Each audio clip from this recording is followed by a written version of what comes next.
Welcome back to the day in the life of New Zealand's self-proclaimed favourite private chef. On today's episode we are on our way down to Whangamatā. It is a 20-person 3-course meal, actually a birthday dinner, January the 2nd as well, so it's literally 2 days after New Year's. We had quite a big one, but luckily I hit on prep nice and early this morning as well. You guys may have seen that we're driving quite a beautiful Porsche Cayenne, so that's a big thank you to Guild Trap Porsche because they have loaned it to us for this trip.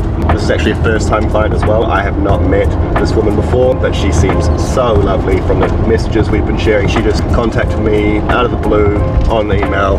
That's how I get most of my clients, either emails or DMs. It's a nice house. Surprise, surprise.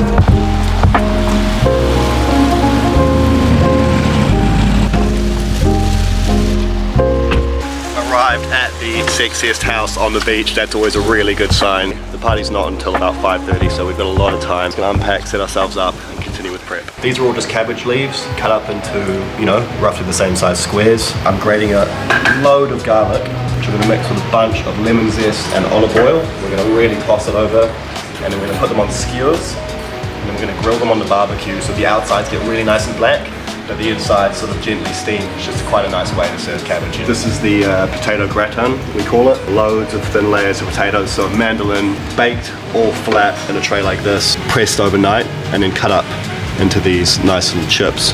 Then we fry them, one first fry, and then you pull it out, and then just before you serve, you do a second fry. Alright team, so this is a sourdough carbonara focaccia. Got loads of the pancetta fat mixed through the dough, parmesan through the dough, pepper through the dough. You know when you have focaccia, right? It's covered, it's absolutely like full of oil, or good focaccias anyway. We've done the same thing with the fat from the guanciale. I'm thrilled with that. How's that, Tiki? It's nothing special, it's nothing new. It's just what you want when you have some really nice charred vegetables. One whole Scotch fillet cut in half here. We've just butchered it nicely so we've got string keeping it in shape. This has been marinating for 2.5 days already. Just a really nice Moroccan seasoning. No salt yet because we don't want it to brine. So we're just going to hit it with plenty of salt now. See, I'm working with it on this tray because I want it to go into the oven and be able to, for the hot air to circulate. I don't want the bottom of it to be sitting directly on the tray. Heavy on the salt, as you can see. So that she's gone into the oven, 120 degrees Celsius, no fan, just conventional heat. You can hold your hand in there, it's not hot, it's not crazy hot, but it's just gonna really slowly, really gently cook it. We're not gonna have like slow pulling apart meat, we're just gonna have a really nice, beautiful, even pink cook. Salsa verde next, that's a sauce which you can use on anything, you can use it on meat or anything like that, but we're gonna use it on fish today for our ceviche, just because it's really nice and sharp, it's fresh, right? It's loads of herbs, capers, vinegar. With a lot of sauces, I often like to use multiple acids. What I mean by that obviously is you could totally do this with just lemon or just red wine vinegar, but there's something quite nice about using 2 different types of citrus. Just boosts the flavor profile a bit more. And then we're gonna hit it with a really good amount of red wine vinegar. Quality olive oil, a little bit of salt, nice icy cold, fresh, really thinly sliced fish. It's beautiful. Tiny bit of heat in the background there as well, which is fun. It's only been half an hour here, guys, but always good to check. One thing I've learned, I go into so many different kitchens, right? And every oven is different, works in different ways, so you just want to be reading it along the way. Don't just rely on the temperatures is what I'm saying. Next thing, outside here. Literally just 2 leeks here. I've only just turned the gauze on. Just gonna throw them straight in. No salt, no oil, no nothing, no pan. I'm not looking for really hot heat. I'm actually looking for a lot of flame because I want to burn the asses off these leeks. Because remember, right? Onions are like ogres. They have layers. Leeks are in the same family, yeah? So they have layers. So what we do is we burn the outside, peel the outside layer off, and then you're left with a really nice smoky, gently cooked inside, which is bloody delicious. And we're going to turn it into a salsa. So honestly, we're just going to leave that. So the base of this salsa, we're going to add the burnt leek to it afterwards, but right now, garlic, hot honey, mustard, and grate some more of that chili in there. A little bit of lemon zest.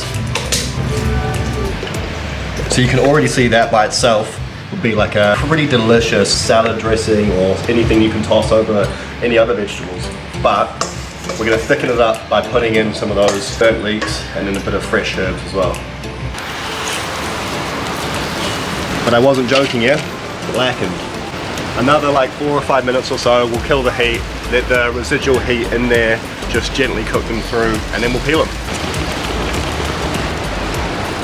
Black as black. We're just gonna let them sit for probably 5 to 10 minutes or so. Alright, so to finish off this leek salsa, we're just gonna chop up a bunch of chives here. Now for the fun part, yeah? Straight down the middle, and would you look at that? See, all beautifully cooked, nice and tender. Simply pull that out, and what have you got? Beautiful.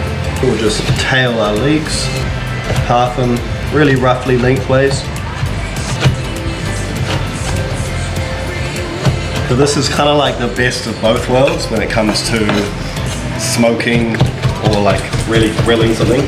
You know, like I really like to get the flavor of not quite burnt, but like, you know, something really charred, but you lose the color often when you do that. But the nice thing about this, obviously, is that you really don't lose the color, you get the best of both worlds. So that is good to go. And that is going to be served with that slow roast Scotch fillet. Delicious. Tiny bit of heat, nice acidity, nice bit of sweetness as well. We're going to do our fish. We're still hours away from serving this, but I do like to slice it in advance, plate it up halfway. Alright, here we have the backpacked tomatoes, heirloom tomatoes, beautiful things. I love cutting up a fresh tomato, right? I love pouring olive oil, salt, pepper, garlic, but I often find that it's hard for the vinegar to really penetrate the tomato. So what I've started doing is vacuum packing it. I'm just going to scatter these over now. I mix and match all the nice colors. Got some beautiful green in there. The tomatoes pick up a lot more of that vinegar and the garlic and the basil. So nice. Last of the juice over here. Taste this. Whoa, so good. You'll see all these red onions have just been marinating in that tomatoey, vinegary liquid, taking away all the harsh flavors, all that intensity of the onion.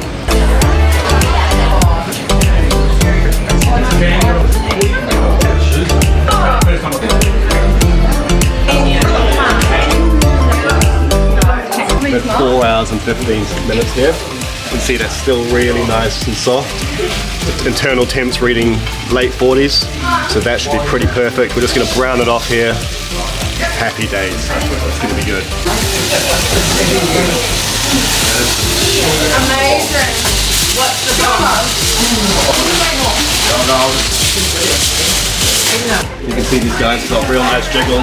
They've had a quick brown off in the pan, not too much because we don't want to cook them any more than we already have. We're going to let them rest now in the foil about 45 minutes until we're going to cut them up. Happy days, we're in a good place.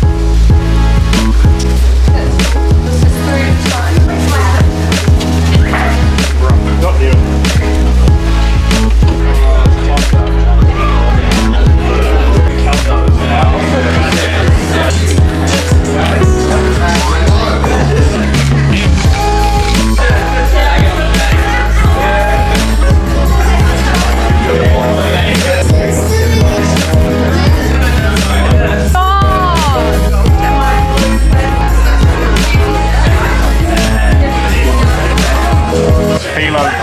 Wrapping up some feta, timers on the inside there. I roll them up, I bake them for 15 minutes. Finish them with hot honey, whatever garnish you like. It's a massive crowd pleaser. It's just salty goodness, a little bit of sweetness, a little bit of heat as well. Works well. In here we've just got the beginnings of our dredge. Nice mix of cornstarch, good seasonings. Mix it in. I'm using this weird little hand beater thing because I don't know where my whisk is. There's always something you leave at home when you do this job, whether it's a thermometer, a bread knife, all that boring shit. Chicken bits into our batter. Just give that guy a little test run. Sitting about 180 degrees Celsius. Give it about 5 minutes in there. Come out nice and crisp.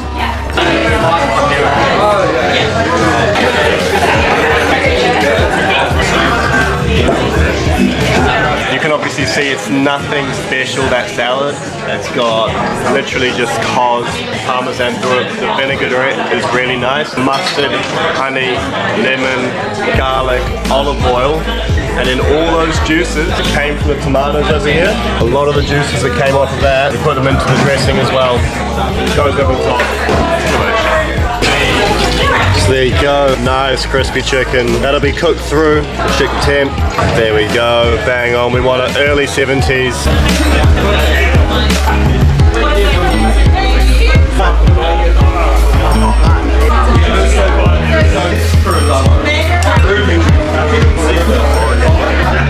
That grilled cabbage from before, garlicky. Charred on the outside, nice and tender on the inside.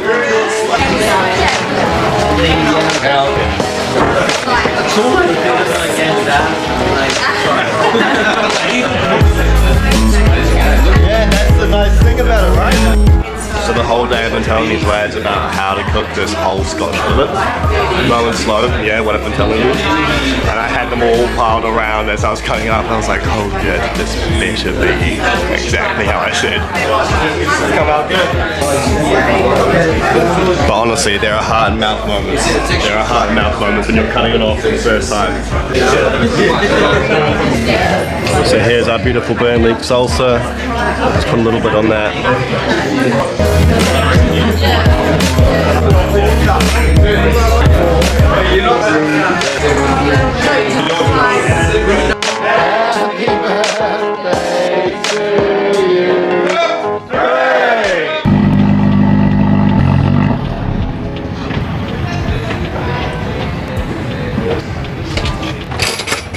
This is another part that you guys don't see on the highlights on Instagram.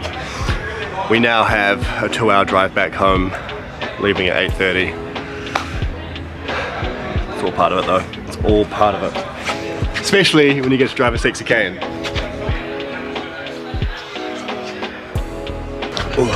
What I want to say is, at the end of a job like this, where you drive for hours and hours in a beautiful car, and you're having to try and lump all this food around, make sure that you're prepped well in advance. You're also going, oh, but it's New Year's, so I've got to hang out with friends and enjoy that.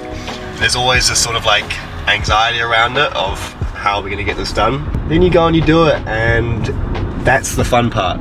So it's always such a nice reminder. The fun part, the really fun part of my job is going to these people's houses, especially when they're so lovely like this couple were and like all of their friends were. It's such fun because people are constantly asking you, how do you do this? What's going on here? And then also after they've eaten, they're always super appreciative and say a big thank you and tell us how wonderful the food was.